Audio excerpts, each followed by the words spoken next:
Boa noite, queridos. Graça e a paz do nosso Senhor Jesus esteja conosco. Quero te convidar nessa noite a abrir a sua Bíblia na carta escrita pelo apóstolo Paulo aos Romanos. Romanos, capítulo 8, versos 26 e 27.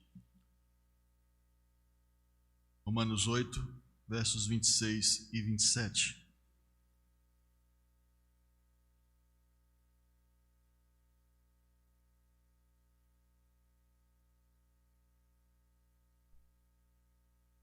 Assim diz a palavra do Senhor. Também o Espírito, semelhantemente, nos assiste em nossa fraqueza, porque não sabemos orar como convém, mas o mesmo Espírito intercede por nós sobremaneira, com gemidos inexprimíveis.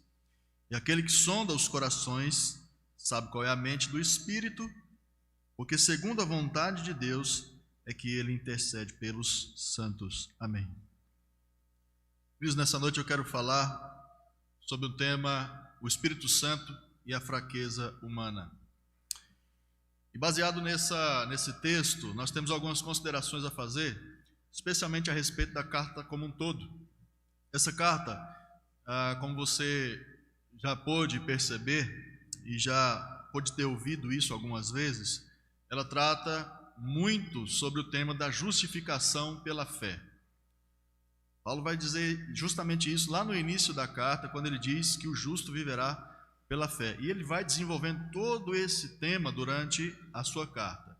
E nós chegamos aqui neste capítulo 8, versos 26 e 27, com a mesma temática, o mesmo fio da meada que Paulo vai desenvolvendo desde o início, mas aqui nós temos uma consequência sobre a justificação pela fé tão mostrada nessa carta, então, uma doutrina tão benquista por todos nós, onde nós vemos, de fato, a graça de Deus sendo totalmente evidenciada através do seu servo apóstolo Paulo.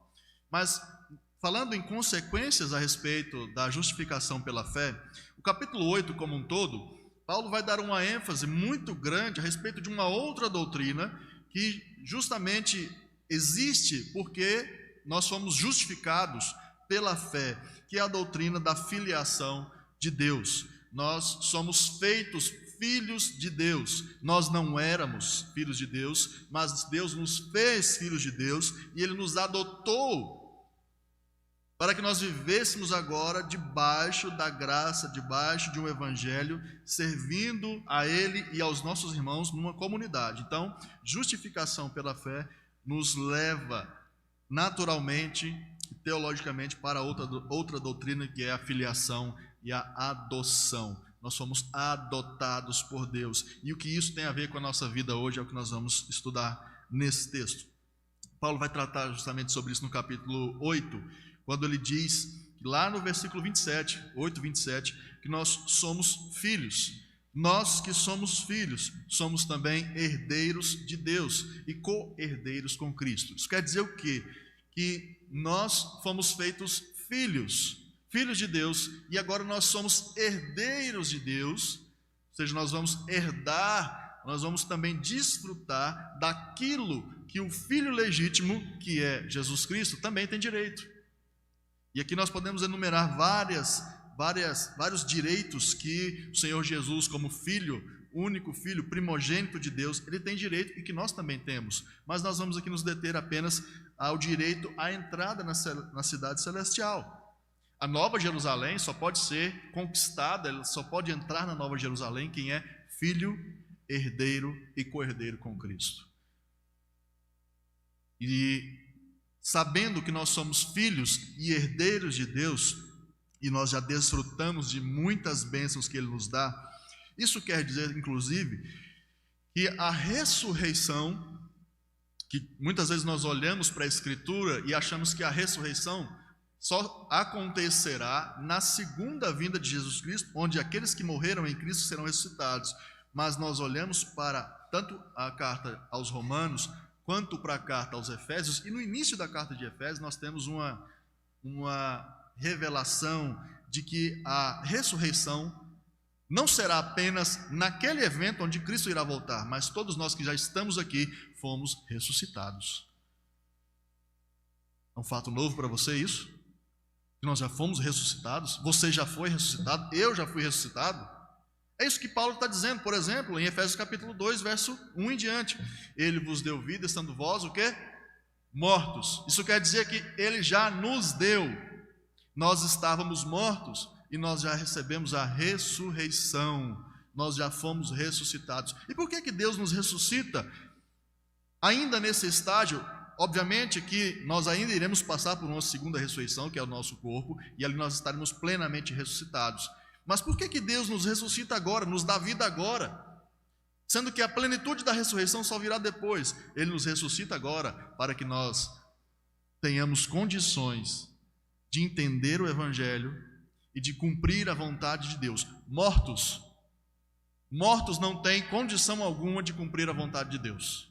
Por isso que nós não devemos esperar que o mundo entenda a palavra de Deus e muito menos que eles cumpram a vontade de Deus, porque eles ainda estão mortos em seus delitos e pecados. Somente quem foi ressuscitado por Deus tem a plena condição de cumprir a vontade dele. Portanto, queridos, se você está aqui nessa noite, você tem convicção de que você é crente, você tem total apoio e total condição de vencer o pecado, as tentações, vencer as privações e as provações desta vida.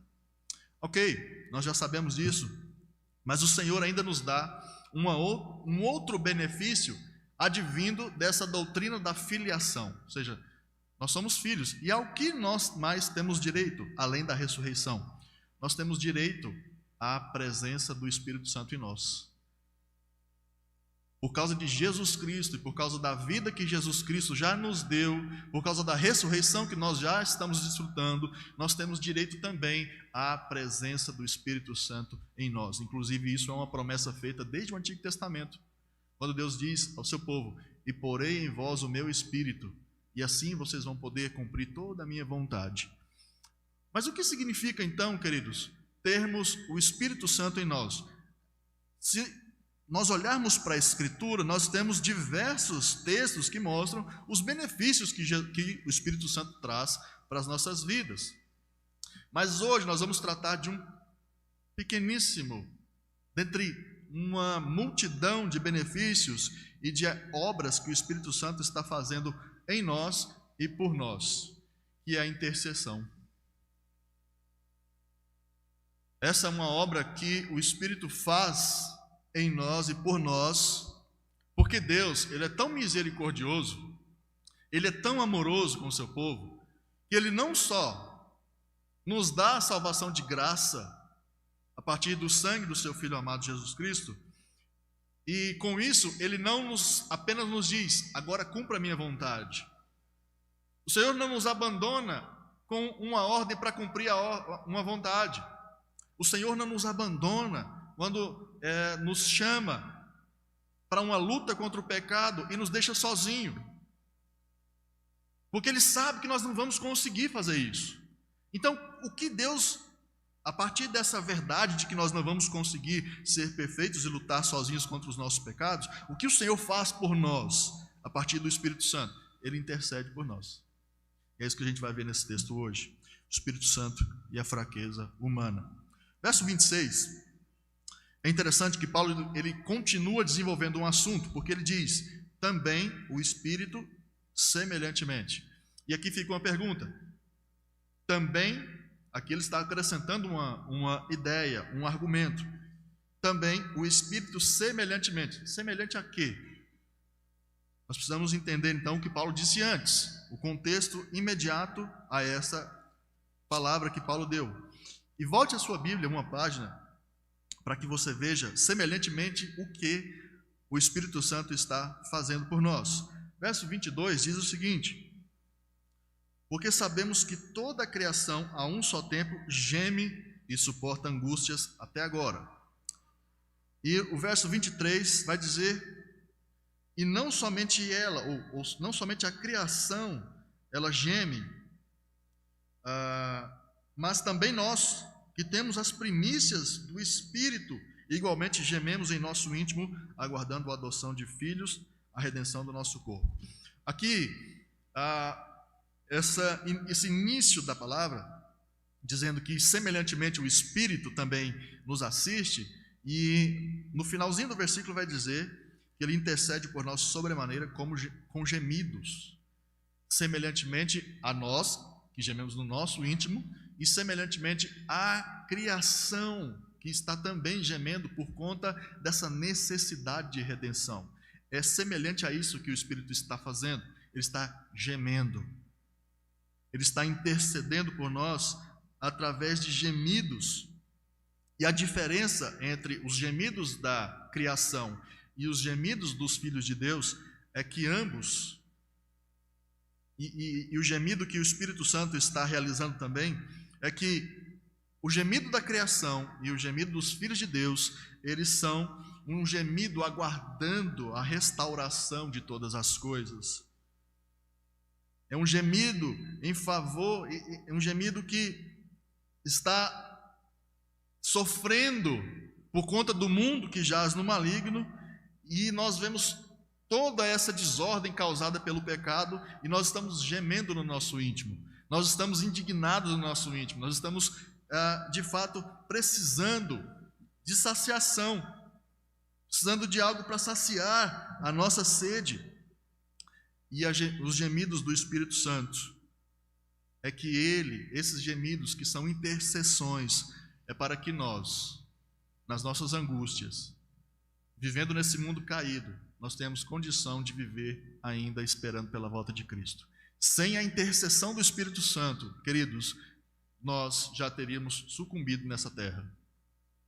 Você já teria desistido do seu casamento, você já teria desistido da sua família, você já teria desistido do seu emprego, você já teria desistido da sua vida, porque a angústia seria tanta, o gemido seria tanto, que você não tem força para lutar contra o mundo. E é aí que a gente entende onde vem o Espírito Santo.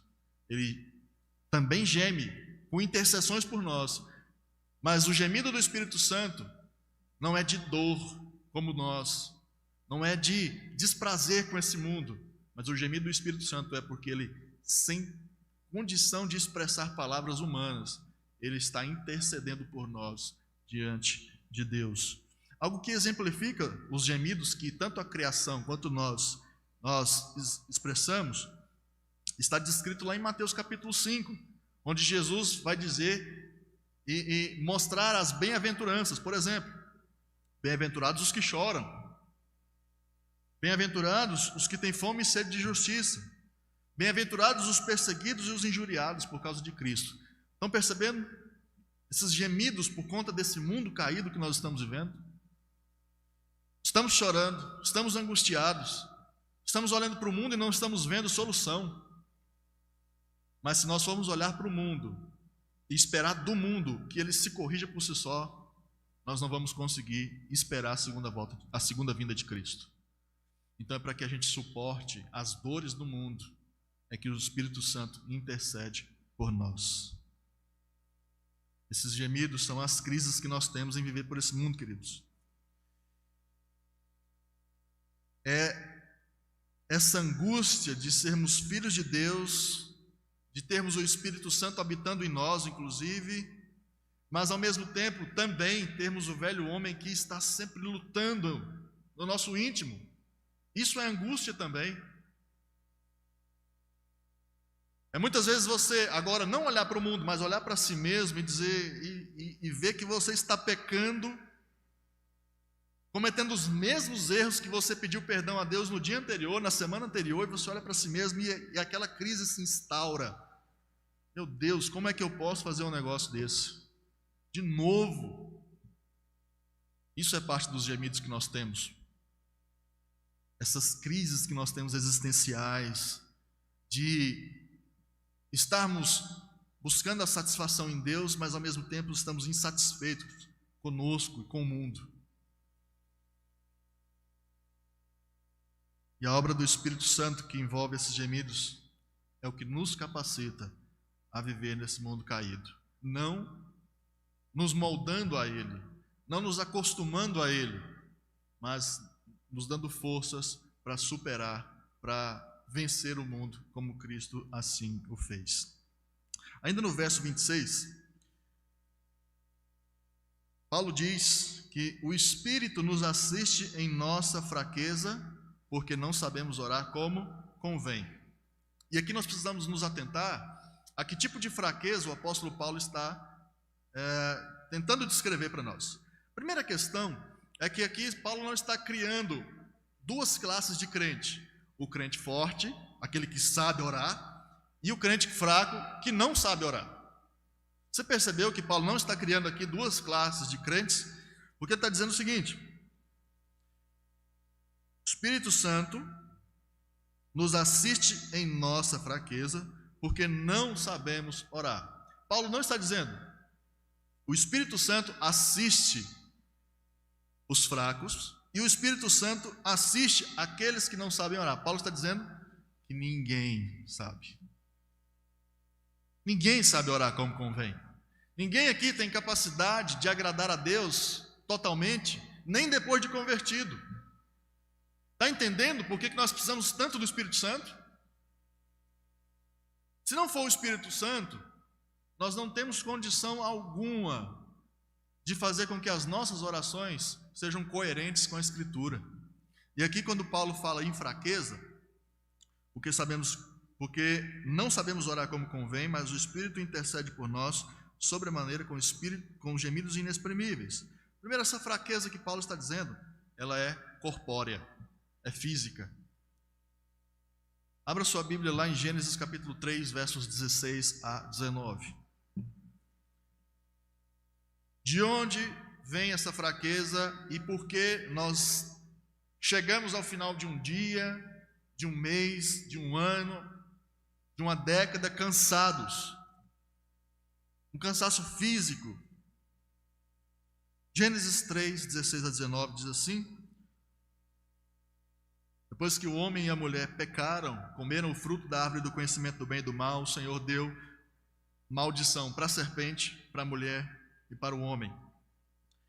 E diz assim: e a mulher disse: multiplicarei sobremodo os sofrimentos da tua gravidez, em meio de dores darás à luz filhos, o teu desejo será para o teu marido e ele te governará.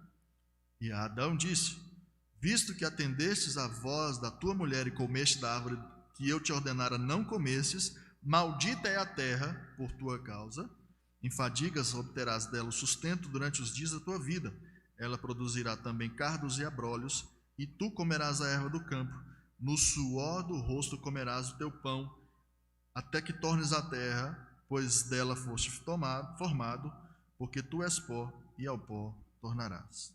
Queridos, essa é a fraqueza que todo ser humano compartilha. Todos nós somos fracos por conta da queda. Nosso trabalho é infrutífero muitas vezes. Nós chegamos ao final do dia e temos a impressão de que não fizemos nada, apesar de ter trabalhado muito. Nós nos frustramos no final do mês porque a nossa renda talvez não é suficiente. Tudo isso por conta do pecado original. Essa é a primeira fraqueza que essa palavra usada por Paulo descreve. E a segunda fraqueza, que a mesma palavra vai descrever, é uma fraqueza na nossa alma. Mas fraqueza na alma, o que isso nos traz? O que isso nos mostra? Uma fraqueza em algo que é abstrato. Como algo que é abstrato pode ser fraco e se cansar? Isso tem a ver também com a queda. Porque a nossa teologia calvinista, afirma que nós estamos totalmente depravados. E o que é a total depravação? Quer dizer que todo o nosso ser, nosso físico, nosso intelecto, a nossa alma, tudo foi afetado pelo pecado. O pecado manchou toda a nossa estrutura de existência. E quando Paulo está dizendo que nós somos fracos, inclusive na alma, quer dizer que nós não temos mais a força para entender e aceitar a vontade de Deus. Por isso tem tanta gente rebelde dentro da igreja, não entende a palavra de Deus e não aceita muitas vezes a palavra de Deus. Essa fraqueza na alma também é uma falta de força para agir contra o pecado. É isso que a palavra que Paulo está utilizando descreve. Essa fraqueza é uma falta de força contra o pecado. E por último, essa fraqueza é uma falta de força para suportar a provação, sem entrar em desespero. É fato que todos nós sabemos que nós vamos passar por tribulação nesse mundo, certo? Jesus Cristo nos fala isso. No mundo tereis aflições. Mas a gente, quando está pregando isso para outra pessoa, é muito diferente de nós estarmos vivendo. Quando chega a nossa vez de passar pela aflição, a gente esquece completamente todos esses textos. A gente começa a se perguntar, por que Deus está fazendo isso comigo? Uma pessoa tão boa, uma pessoa que dá o dízimo, a gente até se transforma em fariseu, né? Dou o dízimo do endro e do cominho, vou à igreja, jejum 3 vezes por semana. Como é que Deus faz um negócio desse comigo? E aí se esquece da palavra de Jesus, que é: no mundo você vai ter aflição. Então, queridos, essa fraqueza que Paulo está descrevendo é justamente a falta de capacidade de nós mesmos passarmos pela aflição e não nos desesperarmos.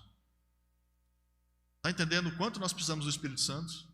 Nós somos fracos fisicamente, nós somos fracos na nossa alma, no nosso intelecto. Essa é a fraqueza que nós temos e que o Espírito Santo nos assiste. Mas eu quero então chamar a atenção dos irmãos para uma outra palavra significativa, que é a palavra assistir. Você percebeu que essa palavra está aí no texto e que ela diz que o Espírito semelhantemente nos assiste. Eu acho interessante que Paulo utiliza essa palavra, porque ela tem uma simbologia e um significado muito interessantes e muito expressivos para nós. Assistir, muitas vezes, na nossa cultura, é algo do tipo: eu estou de longe e eu estou te olhando, eu estou assistindo uma TV. Isso é assistir para nós, a princípio. Mas quando Paulo, em uma outra cultura, a cultura romana, a cultura judaica, em que Paulo estava envolvido, essa palavra assistir, ela tem uma conotação muito mais profunda. A conotação dessa palavra assistir é que o Espírito Santo está lutando junto conosco. O Espírito Santo está lutando com a gente. Ele é o nosso aliado. Ele é o nosso aliado para quê, queridos? Para que as nossas fraquezas, elas sejam atenuadas.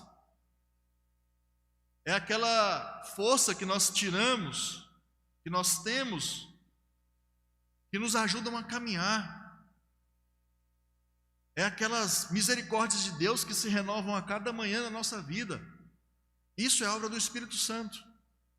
É Ele quem nos ajuda a entender a vontade de Deus. É Ele que nos ajuda a ter força no momento de tentação. É o Espírito Santo que nos dá força para passar pela provação, queridos. É isso que significa a palavra assistir. Não é que o Espírito Santo está te olhando de longe para ver onde é que isso vai dar. Nada disso. Ele é o nosso aliado. E Ele está lutando do nosso lado. Aliás, do lado não, dentro de nós. E todos estão inclusos nessas fraquezas. Todos. Não tem crente forte, não tem super crente aqui, não. Todos estão envolvidos, porque o próprio apóstolo Paulo se coloca nesse grupo. Ele diz que ninguém sabe orar. Ninguém faz a vontade de Deus plenamente. E se Deus fosse nos retribuir aquilo que nós merecemos, ninguém poderia estar aqui, inclusive, nessa noite, queridos. Ainda no verso 26, o texto diz que nós não sabemos orar como convém. Mas como é? Como que se dá essa questão de não saber orar? Se você perguntar a uma criança se ela sabe orar, ela vai dizer que sabe orar. Todos nós aqui já fizemos uma oração alguma vez na vida, e eu espero que todos nós façamos isso todos os dias, né? É o que se espera de um cristão. Mas mesmo fazendo orações todos os dias, a verdade é que nós nunca vamos agradar a Deus completamente com as nossas orações. Mas para a gente entender essa questão de não agradar a Deus ou não orar como convém, nós precisamos de exemplo. E vamos para um exemplo que a própria Escritura nos dá. Vamos abrir as nossas Bíblias em 2 Coríntios, capítulo 12. Nós vamos ver um exemplo de oração, uma oração que não foi feita com sabedoria,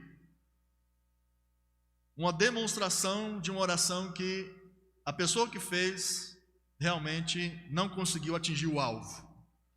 2 Coríntios capítulo 12, versos 7 a 10. E quem está fazendo essa oração? O próprio Paulo. Assim diz o texto: E para que não me ensoberbecesse com a grandeza das revelações, foi-me posto um espinho na carne, mensageiro de Satanás, para me esbofetear, a fim de que não me exalte. Por causa disso, 3 vezes pedi ao Senhor que o afastasse de mim. Então ele me disse: a minha graça te basta, porque o poder se aperfeiçoa na fraqueza. De boa vontade, pois mais me gloriarei nas fraquezas, para que sobre mim repouse o poder de Cristo. Pelo que sinto prazer nas fraquezas, nas injúrias, nas necessidades, nas perseguições, nas angústias, por amor de Cristo, porque quando sou fraco, então é que sou forte. Queridos, Paulo fez uma oração 3 vezes. E aqui nós temos um grande exemplo de oração que o grande apóstolo Paulo não soube fazer. Por 3 vezes ele insistiu com Deus e Deus deu uma resposta para ele. Talvez Paulo, com essa oração, ele pensasse que sem o espinho na carne, que nós não sabemos o que é, sem esse espinho na carne, ele poderia ser muito mais efetivo na obra de Deus. Suponhamos que, dentre várias teorias que existem, uma das teorias é que o espinho na carne de Paulo estava relacionado com a sua visão. Talvez Paulo tivesse baixa visão. Eu estou dizendo aqui, talvez. Ninguém tem certeza se de fato foi isso. E o argumento de Paulo talvez fosse: Senhor, se o Senhor me tirar essa falta de visão, eu vou ser muito mais operante na sua obra. Eu vou pregar mais, eu vou andar mais, eu vou caminhar de noite. Eu vou poder pregar onde for, que hora que for. Mas a resposta de Deus, ela é muito taxativa. Qual é a resposta que Deus dá? A minha graça te basta. Muitas vezes as nossas orações são justas, queridos. Orar pela saúde de alguém é justo. Orar pela própria saúde também é justo. Mas nem sempre as nossas orações, elas vão atingir o alvo, porque elas não glorificam a Deus como o outro caminho glorificaria. Deus só atende às nossas orações quando elas glorificam a Ele sobre todas as coisas. E é isso que Paulo está nos mostrando.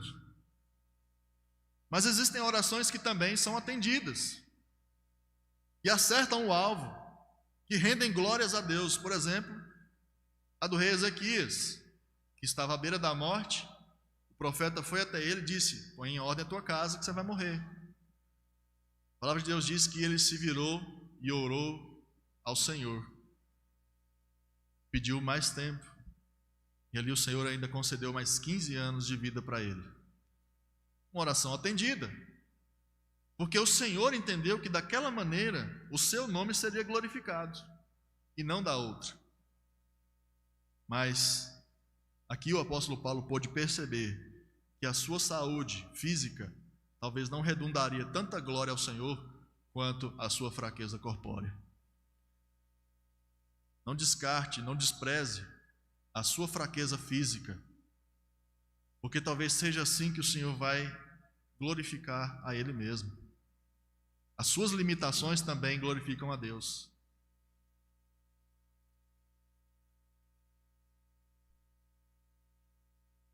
O Espírito Santo, queridos, Ele intercede por nós com gemidos inexprimíveis. É assim que o texto está dizendo, no finalzinho. Ele intercede por nós sobremaneira, com gemidos inexprimíveis. Olha a força dessa frase. Ele intercede por nós sobremaneira, o que já é algo extremamente profundo.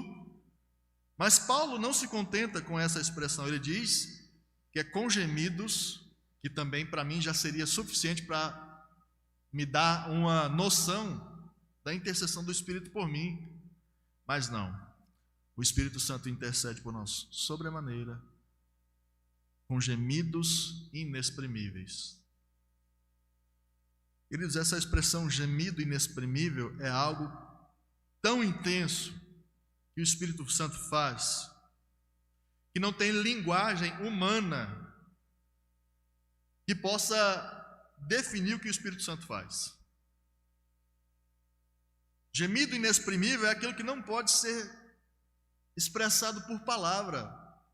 Não existe idioma no mundo que consiga nos mostrar o que o Espírito Santo está fazendo. Isso quer dizer que dentro de nós e diante do trono de Deus, o Espírito Santo está orando da forma que será melhor para nós. E de uma maneira muito intensa.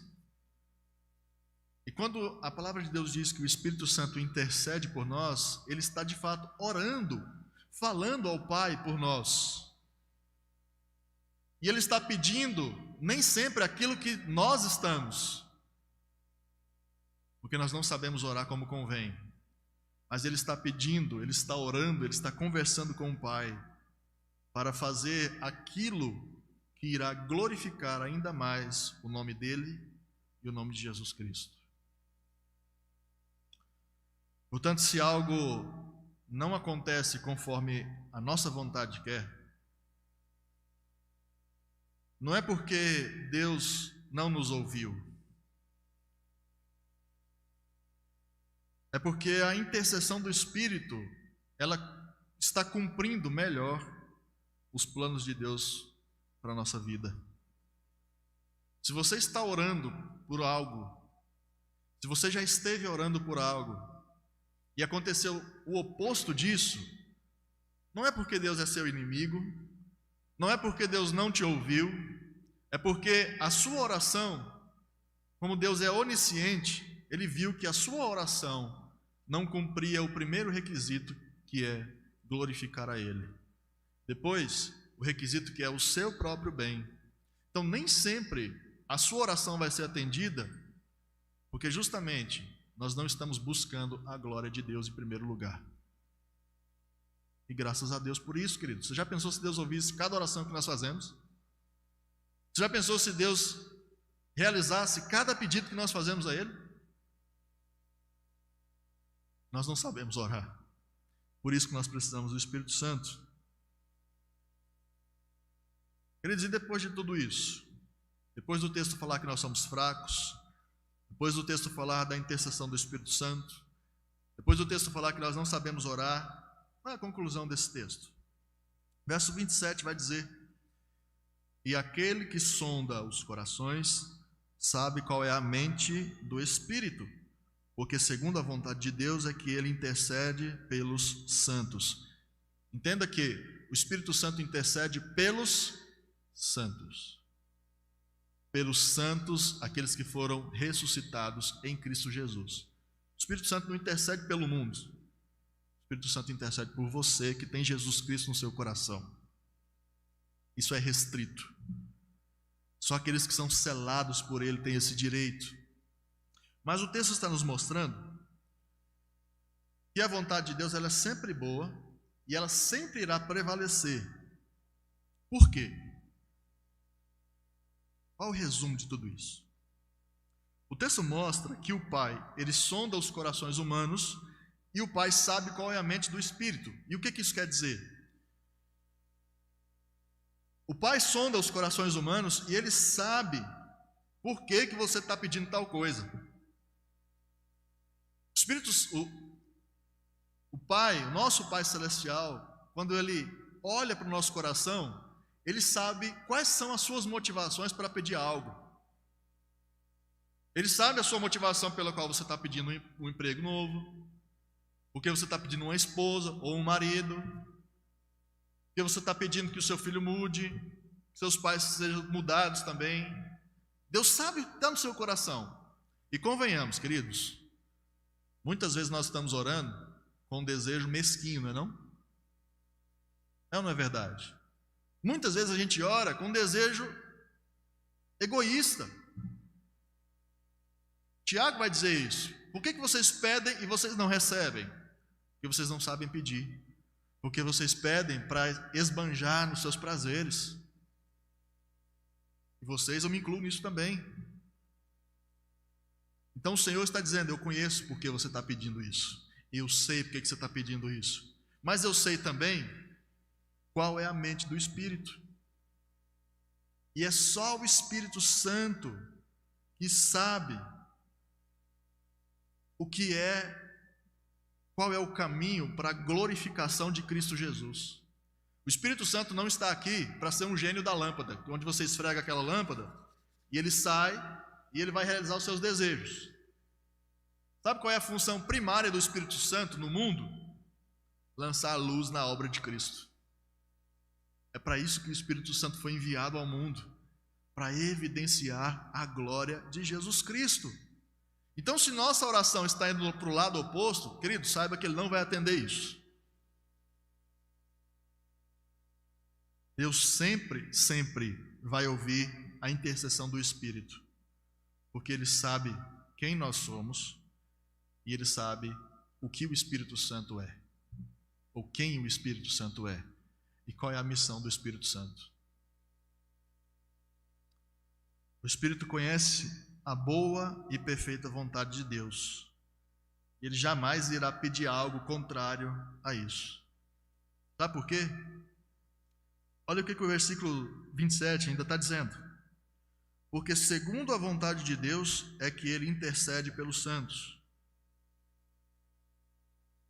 Há uma união tão perfeita, queridos, entre a Trindade, que o Espírito intercede pelo povo de Deus. Acompanhe o raciocínio. O Espírito Santo intercede pelo povo de Deus. O Pai, Ele conhece as intenções do Espírito, e o Espírito Santo conhece a vontade do Pai. É algo que está intimamente relacionado. O Espírito Santo conhece a vontade do Pai.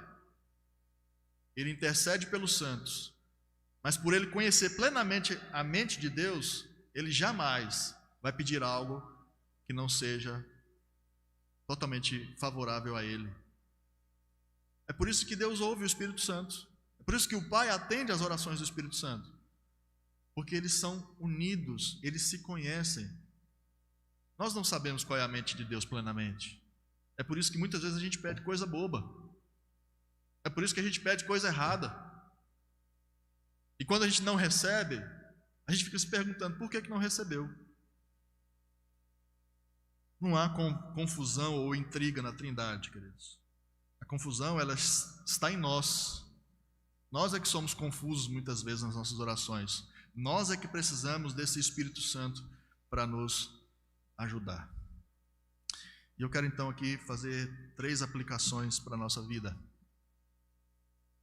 Diante desse texto que nós acabamos de ler, qual é a aplicação prática que nós temos para a nossa vida? A primeira aplicação que eu faço e tiro desse texto é que diante de Deus, eu não preciso me fazer de forte e eu também não preciso me fazer de vítima. Eu não preciso ser um personagem diante de Deus. Por que nós tiramos essa conclusão, queridos?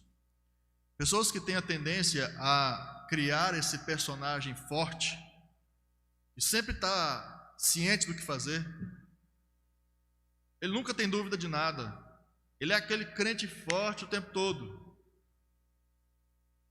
Essa pessoa que se considera esse super crente, em primeiro lugar, ele já está no início do texto, se enquadrando no meio dos fracos. Porque Paulo está dizendo que todos somos fracos. Então, diante de Deus, eu não preciso ser esse super crente, onde em momentos que eu estou mal, eu ainda tentar mostrar algum tipo de personagem forte para Deus. Ele está vendo que eu não estou bem. Então, diante dele, eu não preciso ser esse personagem de força. Ele sabe que eu sou fraco. Ele sabe que eu não sei orar como eu devo. Ele sabe que eu sou pecador. Ele sabe que eu vou continuar pecando. E aqui eu não estou pregando aqui aval para a gente sair pecando mesmo, já que eu sou pecador e ele sabe disso. Mas, queridos, ser forte o tempo todo é cansativo. Você viver numa cultura de resultado com Deus o tempo todo é cansativo. Porque não importa o que nós façamos, se não for pela obra de Cristo e do Espírito Santo, nós jamais vamos ter a estatura que realmente agrade a Deus. E aqui é tão maravilhoso isso, porque eu não preciso construir nada. Eu não preciso construir um super-herói cristão. Eu posso ser fraco diante de Deus. Eu posso dizer para Deus onde está doendo. Eu posso dizer para Deus qual é a minha fraqueza, porque Ele já sabe. Ele sabe das minhas lutas contra mim mesmo. Ele sabe quem eu sou lá no meu quarto sozinho. Ele sabe quem eu sou diante do computador. Ele sabe quem eu sou com o meu celular na mão. Ele sabe quem eu sou quando nenhum dos irmãos aqui está olhando.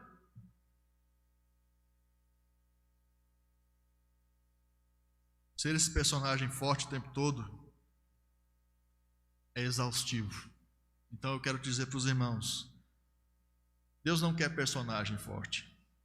Deus, Ele quer que você, de fato, reconheça as tuas fraquezas e dependa dEle.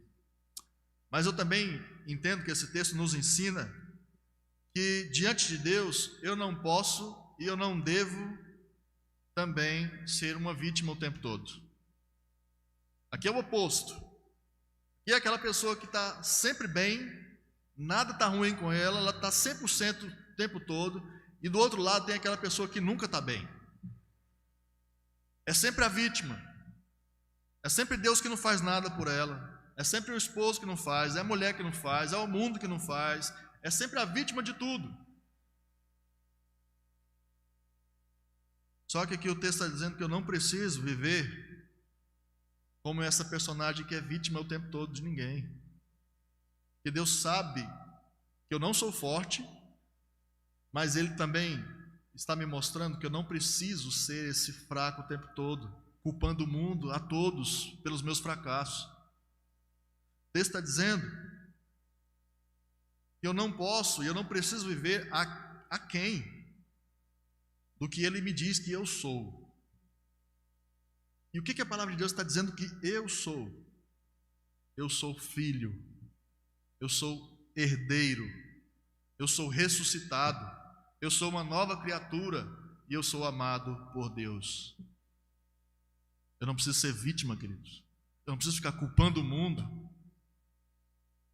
Eu preciso assumir de fato quem eu sou em Cristo Jesus. Eu tenho o maior, o melhor e o mais amoroso aliado dentro de mim para lutar contra os meus pecados, para lutar contra a tentação, para lutar contra a angústia, para lutar contra a ansiedade, porque nada disso, nenhuma dessas angústias que nós vivemos pode suportar o poder do Espírito Santo. O problema é que nós olhamos e damos tanta ênfase nisso, nesses problemas, nessas angústias, e nos esquecemos que nós temos um aliado aqui dentro. É por isso que a gente passa por tanta tribulação, é por isso que a gente está emperrado o tempo todo, não avança na vida cristã. É porque a gente esquece que a gente tem um Deus no céu e um Deus dentro de nós, que é nosso aliado, que está orando por nós e está nos ajudando a caminhar. Por isso, queridos, não seja o fortão e também não seja a vítima. Seja o que Cristo diz que você é.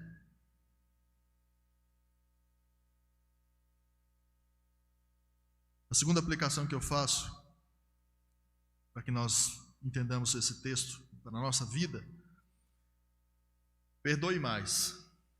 ao invés de cobrar a perfeição do outro. Perdoe mais, ao invés de cobrar a perfeição do outro. Queridos, imagina o seguinte: se Deus, que é perfeito, Ele não nos cobra a perfeição, por que a gente vai querer isso dos outros? Deus, Ele sabe exatamente quem nós somos, e Ele não tem expectativas grandiosas sobre nós, porque Ele sabe que a gente é fraco, que nós somos pecadores.